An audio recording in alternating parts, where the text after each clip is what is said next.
Hey everyone, Carbonite here. Bringing you actually a very special match today. This is going to be a match from our sneak peek tournament of BT-08 Minerva Rising. So I've got my two teammates here, Ryuki and Joshua, on the left and right, respectively. And let's go ahead and get into this sealed match. So as we can see, we are playing the at least grade 1 of the Shoji Doji line. And as you can see, he was able to actually hit off that skill, putting a stealth card into the soul from the top 5. So now the reason that's actually really good in this format is because your deck is comprised of 30 cards. And of course, 4 of them are in the right deck, meaning your main deck is just 26 cards. Now, you aren't allowed the full 16 triggers that you would have in a normal constructed match, but instead you get 9 triggers, one of them being OT. You can have up to 2 heals, and then the rest are up to you. Draws are honestly a huge detriment in this format because your deck is so thin. A lot of games just end in deck out most of the time. But crits and fronts do really well in this format, especially for that 15k shield. Just because being able to pass the Vanguard is extremely valuable in this format. Because like you actually also die at 4 instead of 6. So being able to hit that damage early and hitting more damage is always going to just like get you there. So if you literally hit 2 criticals, you already won the game. So as we can see, riding into that, what's it called, the Pale Moon card, we're actually going to be writing or just calling out the grade 1 and the grade 2. In this set, honestly, most of your units are going to be vanillas, especially this set, because a lot of the common and rares in this set are actually based on glitter. If you have Vanguard with glitter, but obviously there are no glitter Vanguards that you can be playing.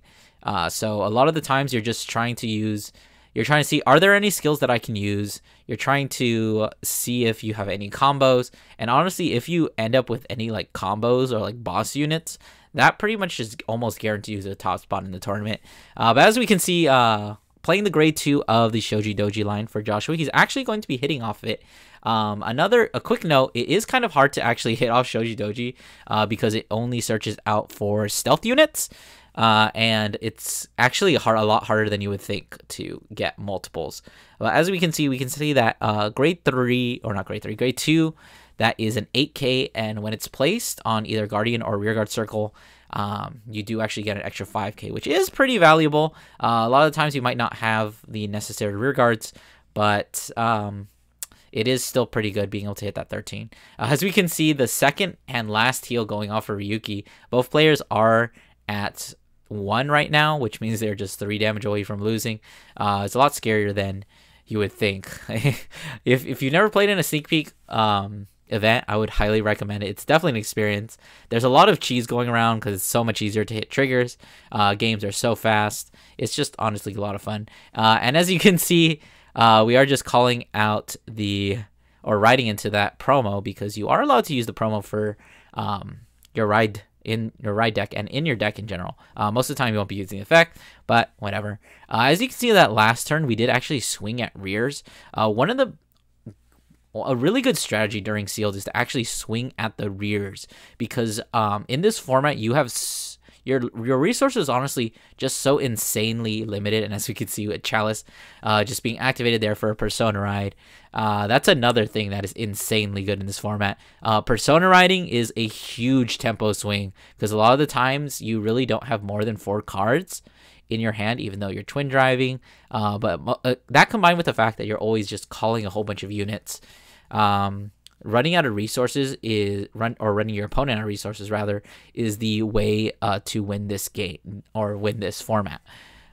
That and also getting your opponent to decent damage. But it's a huge balancing act between swinging at rears and swinging at Vanguard, pushing the damage that you need, and of course making sure that your deck stays healthy, because as you can see, they're counting their cards, and I believe they're already down to less than 10 cards in deck. So honestly, this match probably won't be lasting more than a couple of turns. Anyways, looks like we are going to be actually activating the Minerva order to counterblast 1 and draw 2 cards. So normally drawing cards would be pretty good, but in this format, getting yourself closer to deck out, if you're not winning like almost immediately, you're really risking it. Anyways, that grade one behind the Vanguard. That card is actually insane in this format. I managed to pull one out of my sneak packs. Whenever something is placed in front of it, it actually gives the thing in front of it 5k. So you basically call it out and you call a grade 2 in front of it, and you get a 23 k swing column, which is just really good for hitting those numbers. Honestly, in this format, it really doesn't matter that much. The only thing it really affects is whether they can double intercept to block your attack. But unfortunately, it's not going to be used here because we're not going to be placing anything on the Vanguard circle.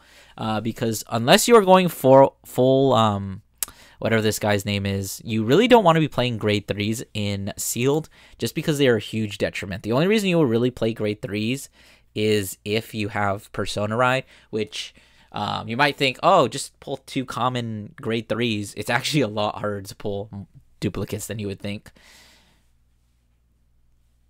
So moving into this turn, getting back into the actual match, looks like we were swinging with the Vanguard, guarding with that OT, which means basically nothing's going to be breaking through this except for another OT, which is another thing we could mention in sealed format. The OT is just a huge swing in tempo, and you really have to kind of play around it, especially since if your opponent offensively hits OT, the only OT you're allowed is Alberia, by the way.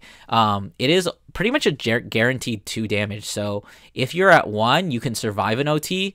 But if you're at 2, you're going to need a heal in order to actually live through that. But as we can see, we do have 1 OT out on Joshua's side. And it looks like we're just going to be calling as much as we can, because I'm pretty sure his deck is getting pretty low at this point. Kind of just counting triggers. But this match is going to be over pretty soon, so we've really got to push that last 2 damage. Looks like we have only, what is that, 3 cards in hand, which is not too bad, but looking at the fact that this is basically a full board, that's going to be calling for almost two card guards for all of it, and you can only take 1 attack. So if looks like we're swinging, if he gets a critical here, it is just over, because that is 2 damage, and 2 damage means that obviously you are just dead. Looks like we're gonna flip over 2 and get 2 normal units. As I said, deck thinning is really important because you need to just get those normals out of the way. Honestly, just like hitting triggers means that you are just like winning in this format. So it looks like we're gonna be drawing, and that is going to be the last card in deck after that twin drive. So I hope you guys enjoyed this really weird video. Sorry if you got fooled by a thumbnail, but I'll see you guys next time to go ahead and do all those YouTube things. Like, comment, subscribe, and I'll see you in the next one.